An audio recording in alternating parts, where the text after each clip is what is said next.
Hello नमस्कार दोस्तों, वनविक परिवार में आप सभी का दिल खोलकर स्वागत है। दोस्तों, आज के इस वीडियोस का टाइटल आपने देखा कि बीए सेकेंड ईयर हिस्ट्री का सेकंड पेपर आपके एग्जाम भी चल रहे हैं, तो इसी के दौरान हम एक मोस्ट इम्पोर्टेंट लॉन्ग क्वेश्चंस पर अध्ययन करने वाले हैं विश्व के इतिहास पर। वीडियोज़ के एंड तक बने रहिएगा, बेहतरीन तरीके से समझाई जाएगी। चलिए दोस्तों, आज की क्लास का मोस्ट इम्पोर्टेंट क्वेश्चंस, इटली में फांसीवाद के उदय के कारणों की समीक्षा कीजिए। फांसीवाद का उदय क्यों हुआ था, इसके कारण इटली के अंदर, है ना।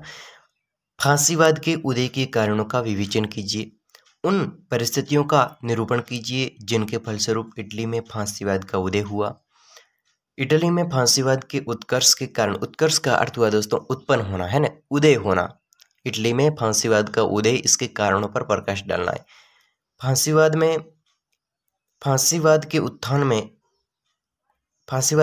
के कारणों का आलोचनात्मक विवेचन कीजिए। उसकी जो भी बुराइयां हैं, इटली में फांसीवाद हुआ, इसके कारण और इसके साथ में उस कारणों का आलोचनात्मक बुरी तरीके से उसमें आलोचना क्या क्या है, उनको लेकर आपको क्या करना है, विश्लेषण करना है, विवेचन करना है। इटली में मुसोलिनी के सत्ता में आने के कारणों की व्याख्या कीजिए। मुसोलिनी के सत्ता में आने के कारणों की व्याख्या कीजिए। ये इटली के बारे में सवाल पूछ सके। चलिए दोस्तों, इसके आंसर की ओर आगे बढ़ते हैं कि फांसीवाद का उदय आखिरकार क्यों हुआ था इटली के अंदर। देखिए, इनमें हम सीधे सीधे तरीके से पढ़ेंगे ताकि क्या है कि कम समय में अच्छे तरीके से हम इसको समझ पाएं। इटली में फांसीवाद के उत्कर्ष के कारण, इटली में फांसीवाद का उत्कर्ष क्यों हुआ, उनके कारण में पहला कारण आता है पेरिस संधियों से निराशा होना। पेरिस संधियों से निराशा होना।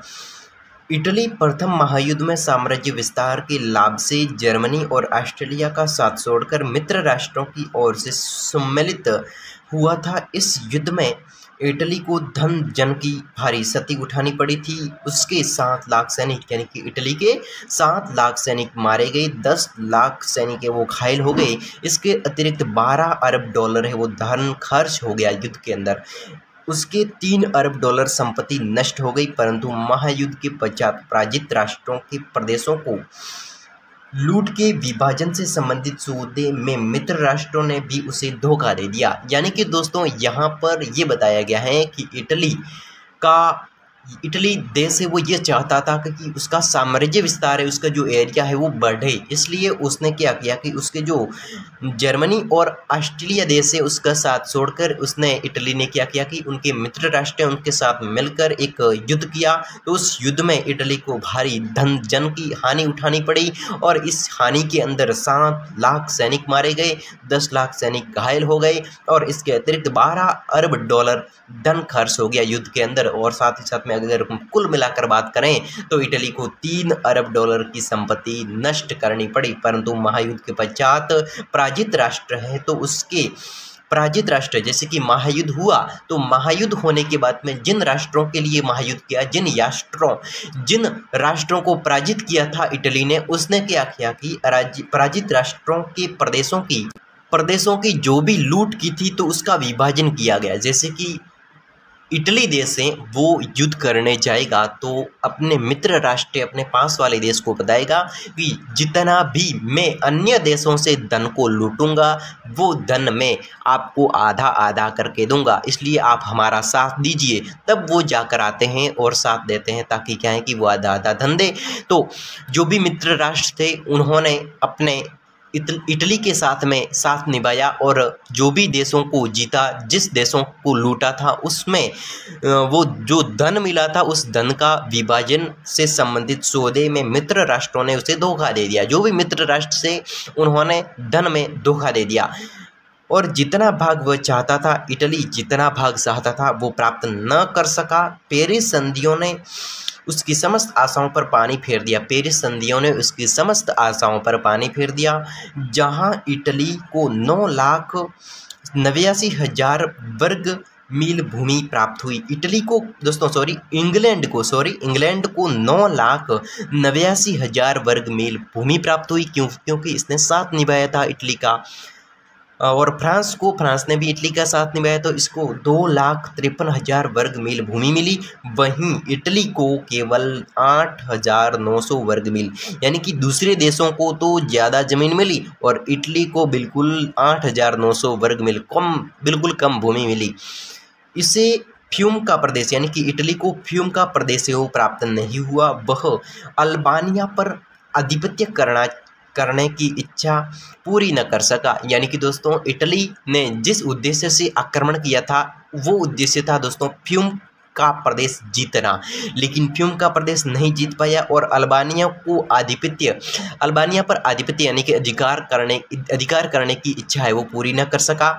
इस कारण इटली के देशभक्तों में तीव्र असंतोष और आक्रोश व्याप्त हो गया। जो भी इटली में रहने वाले इटली के देशभक्त लोग हैं तो वे इस निराशा के कारण जो फ्यूम प्रदेश है वो भी नहीं जीत पाया और जो अल्बानिया देश है उसको भी पराजित नहीं कर पाया, तो इससे वो आक्रोश और असंतोष में पड़ गए। यह कहने लगे, इटली के निवासी ये कहने लगे कि इटली की विजयों की अवहेलना की गई। इटली ने जितनी भी युद्ध लड़े उसमें जीता है, लेकिन यहाँ पर तो उसकी अवहेलना की गई। इटली के साम्राज्य की भावना को ठुकराया गया। इटली की जो भावना है उसको भी ठुकराया गया। फलस्वरूप पेरिस शांति सम्मेलन से इटली के देशभक्तों में निराशा और असंतोष की भावना व्याप्त हो गई। यानी कि फलस्वरूप ये हुआ, यानी कि इटली पराजित हुआ, इटली को कुछ नहीं मिला। इसलिए पेरिस शांति सम्मेलन से इटली के देशभक्तों में निराशा और असंतोष की भावना आ गई, निराशा आ गई, बिल्कुल वो नरम पड़ गए, यार हरा दिया इस प्रकार से। आगे दोस्तों सेकंड पॉइंट आता है इटली में फांसीवाद के उदय के कारण में। सेकंड पॉइंट आता है कि आर्थिक असंतोष। दोस्तों अपनी सीरीज में ध्यान रखिएगा, जिस प्रकार से हम पढ़ रहे हैं उसी प्रकार से आप भी दोस्तों ध्यान रखिए, ताकि क्या है कि समझ में आए। दोस्तों एक बार समझने के बाद में चीज़ों को दोबारा समझना बिल्कुल आसान हो जाता है। इस प्रश्न को एंड तक आप देखिएगा, आपको बिल्कुल अगली बार पढ़ोगे तो ईजी लगेगा। वास्तव में हमने समझ लिया इसलिए हम उसको पढ़ सकते हैं, याद रख सकते हैं। इस प्रकार से दोस्तों आपको कॉन्फिडेंस आएगा। देखिए आर्थिक असंतोष, इटली के पास में धन दौलत नहीं था। जो भी युद्ध किया था उस युद्ध में इटली के पास में धन दौलत खर्च हो चुका था। कितना? 1 अरब डॉलर खर्च हो चुका था। इसलिए इटली के पास में धन तो था नहीं, तो इसलिए उसको समस्या और भी बढ़ गई। देखिए प्रथम महायुद्ध के कारण इटली की आर्थिक दशा अत्यंत शोचनीय हो गई। प्रथम महायुद्ध लड़ा जिसमें इन्होंने भूमि को जीता, इटली को कुछ नहीं मिला, बिल्कुल 8,900 वर्ग किलोमीटर वर्ग मील भूमि मिली। और इसमें क्या हुआ कि बहुत ही अधिक धन खर्च हो गया, इसलिए उसकी स्थिति है वो शोचनीय होगी, सोचने लायक हो गई। एक गरीब देश बन गया, उसे अपनी सेना तथा युद्ध सामग्री पर बहुत धन खर्च करना पड़ा था, जिसके फलस्वरूप उस ऋण का भार बहुत ही अधिक बढ़ गया। जो भी धंधों जैसे कि युद्ध लड़ते हैं तो उसमें खर्च तो आता है, जैसे कि तलवारें चाहिए होती हैं या फिर कोई अन्य युद्ध सामग्री चाहिए होती हैं, सैनिकों को सैलरी देनी होती है, तो इस प्रकार से उसको बहुत ही अधिक धन खर्च हो गया। और इसके बाद में एक विद्वान आया, सेविल ने कहा कि सिक्कों का मूल्य बड़ी जल्दी से गिरने लगा। इटली में सिक्के चलते थे, उसका मूल्य जल्दी गिरने लगा। व्यापार तथा उद्योग अस्त व्यस्त हो गए, जीवन का खर्च है वो बढ़ गया और नगर तथा गांवों में भूख बेगारी बहुत ही बढ़ गई। दोस्तों नगर और गांवों के अंदर भूख बेगारी बढ़ गई। अगर धन दौलत नहीं हो गई, किसान के पास में पैसा नहीं होगा तो किसान अनाज कैसे उगाएगा, है ना। तो अनाज उगाने के लिए पैसा चाहिए होता, पहले पैसा खर्च करना पड़ता है, तब जाके अच्छी फसल पैदा होती है, अच्छा उत्पादन होता है, तब जाके वो जो भी खाने के लिए अनाज उगता है वो बाज़ारों में जाता है, मंडियों में जाता है, उसके बाद में वो उद्योगों में जाता है, उसका तेल बनता है और जो भी आटा वगैरह है तो वो भी क्या बनता है, अनाजों से बनता है। तो कुल मिलाकर यहाँ पर भूखमरी आ गई। भूखमरी क्यों आई? क्योंकि इसके पास में, इटली के पास में पैसा नहीं था। यही बेकारी, भूख एवं बेकारी बहुत बढ़ गई। घरेलू और विदेशी बाजारों की स्थिति संतोषजनक नहीं थी। घरेलू और बाजारों की जो स्थिति है वो संतोषजनक नहीं रही, यानी कि असंतोषजनक थी। नगर और गांव के लुटेरों के अड्डे बनने लगे, बहुत ही बढ़ गए थे। नगर में कहो, शहर में कहो, तो भी वहाँ पर भी लोग लुटेरे थे और गांव में भी लुटेरे लोग थे। परंतु इटली की सरकार इस अराजकता एवं अव्यवस्था को दूर न कर सकी। इटली की जो सरकार है इस स्थिति को, इस अराजकता को, इस अव्यवस्था को, इस गरीबी को इटली की सरकार दूर नहीं कर सकी। अतः आर्थिक कठिनाइयों के कारण इटली वासियों का जीवन कष्टदायक बना हुआ था। आर्थिक स्थितियों के कारण, आर्थिक कठिनाइयों के कारण, है ना, धन दौलत की स्थिति के कारण इटली का जो भविष्य, इटली का जो जीवन है वो बहुत ही कष्टदायक बना रहा। अब दोस्तों, इटली में फांसीवाद के उदय के तीसरे कारण है साम्यवाद का जोर और अराजकता। साम्यवाद का जोर यानी दोस्तों साम्यवादी लोग हैं, उसका जोर बढ़ गया और उसकी अराजकता भी बढ़ गई। देखिए, असंतोष एवं निराशा के इस वातावरण में वामपंथी दलों, समाजवादियों, साम्यवादियों एवं अराजकतावादियों को उत्पात मचाने और अपने आदर्श का प्रचार करने का अवसर मिला। यहाँ पर दोस्तों असंतोष एवं निराशा के इस वातावरण में इटली गरीब थी, इटली के पास में असंतोष था, वो हार गया था। इसलिए इस गरीब वातावरण में, इस पराजित वातावरण में वामपंथी दलों यानी कि समाजवादियों, जो समाज की अलग अलग जो बेगार समाज के धनवान लोग हैं, तो उन समाजवादी लोग हैं, साम्यवादी लोग हैं और अराजकतावादी लोग हैं, जो पैसों वाले लोग हैं, वे उत्पात मचाने लगे, है ना। अपने अपने आदर्शों का, अपने अपने जो भी धंधे हैं, अपने अपने जो आदर्श है उसका प्रचार करने लगे। मध्यम वर्ग के बेरोजगार लोगों और श्रमिकों में साम्यवादी विचारधारा का व्यापक प्रचार हो रहा था। जो भी मध्यम वर्ग के लोग थे, जो बेरोजगार लोग थे, उनमें क्या होने लगा, एक साम्यवादी विचारधाराओं का क्या हो गया, प्रचार होने लगा, है ना। साम्यवादियों ने सरकार की दुर्बलता का लाभ उठाकर मजदूरों को भड़काना, उन्हें हड़ताल करने के लिए प्रोत्साहन देना और कारखानों को तोड़फोड़ करना शुरू कर दिया। दोस्तों, जो साम्यवादी लोग थे, जो पैसे वाले लोग थे, वे क्या करने लगे, जो मजदूर लोग थे उनको भड़काया, उनको कहा कि आप हड़ताल करो और हड़ताल करने के बाद में आप पैसा लुटाओ, इस प्रकार से, और कारखानों को तोड़फोड़ करो ताकि सरकार जागृत हो, सरकार को अधिक से अधिक नुकसान पहुंचा सके। दोस्तों, सरकार किसी धनवान लोग पर तब तक निर्णय नहीं ले सकती जब तक सरकार खुद एक धनवान है, सरकार खुद एक ताकतवर है ना। देखिए, सरकार के पास में पैसा होगा तो किसी भी लुटेरे को दबा सकती है, किसी भी साम्यवादी को, किसी भी पैसे वाले को दबा सकती है। लेकिन अगर सरकार ही गरीब होगी तो किसी अन्य को कैसे दबा पाएगी, तो ये बात रहती है। तो यहाँ पर साम्यवादी लोगों के पास में पैसा था और सरकार के पास में पैसा नहीं था, इसलिए सरकार चुपचाप बैठी रही और साम्यवादी लोग अपना धंधा चालू करने लगे, लूटमार चालू करने लगे।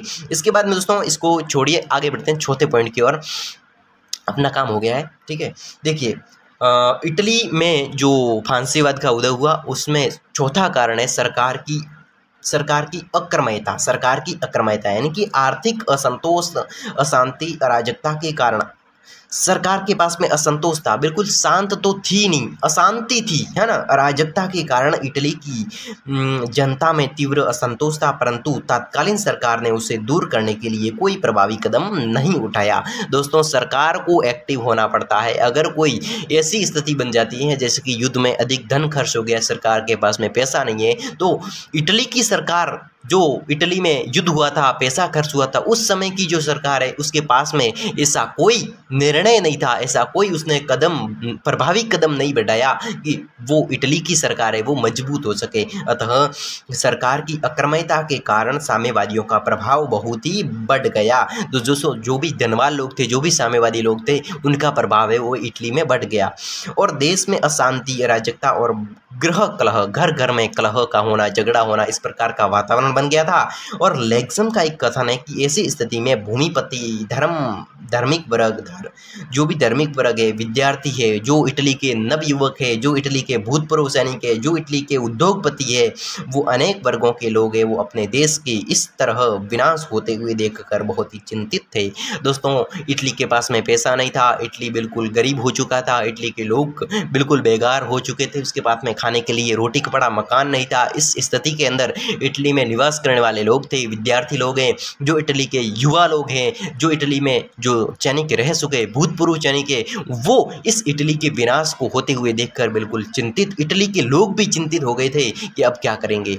अपनी परंपरागत संस्थाओं की रक्षा के आगे बढ़े वे चाहते थे कि इस आक्रमण एवं भ्रष्टाचार सरकार के स्थान पर एक ऐसी सरकार स्थापित करें कि एक सुदृढ़ एवं देशभक्त हो जाए। यानी कि कुल मिलाकर बात यहाँ पर आ गई है कि इटली के लोग हैं वो ये चाहते थे कि सरकार को बदला जाए। किसको बदला जाए? सरकार को बदला जाए। सरकार को बदल देंगे तो दोस्तों इटली धनवान हो जाएगा। अगर सरकार कोई कदम नहीं उठा पा रही है, यानी कि सरकार गरीब है, सरकार के पास में कोई आइडिया ही नहीं है, जब सरकार कोई काम की नहीं होगी तब देश क्या काम का, है ना। तो इटली के लोग चाहते थे कि ऐसी सरकार को भगा दिया जाए और एक नई सरकार को स्थापित कर दिया जाए। तो देशभक्त एवं देशभक्त हो जो अपने देश को पतन के गर्त से निकालकर उन्नति की ओर ले गए, है ना।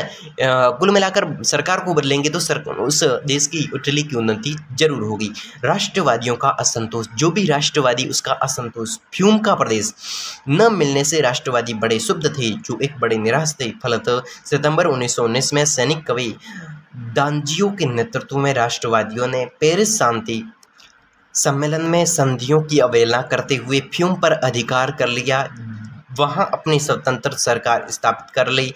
दांजियो की वीरता से इटली निवासी बहुत प्रभावित हुए। इस परिस्थिति का लाभ उठाते हुए फासिस्ट दल ने यह कहना शुरू कर दिया कि लोकतंत्रीय सरकार की दुर्बलता के कारण इटली निवासियों को फ्यूम से वंचित रहना पड़ा। इससे अनेक सैनिक और उग्र देशभक्त फासिस्ट दल में शामिल हो गए। दोस्तों यहाँ पर एक सैनिक है और सैनिक होते हुए वो कवि है, उस कवि ने क्या किया कि उसकी अवहेलना की, उस संधियों की अवहेलना की और फ्यूम के प्रदेश था तो उस पर अधिकार कर लिया। और ऐसी स्थिति में वो एक नई सरकार, एक नई स्वतंत्र सरकार स्थापित कर ली उस सैनिक ने। तो उस कवि ने, उस सैनिक ने एक नई सरकार फ्यूम के अंदर स्थापित कर ली। तो इस दांजियो उसका नाम था। दांजियो की वीरता से इटली के लोग वो प्रभावित हुए और एक ऐसी सरकार चाहते थे जो एक दांजियो के नेतृत्व वाली हो।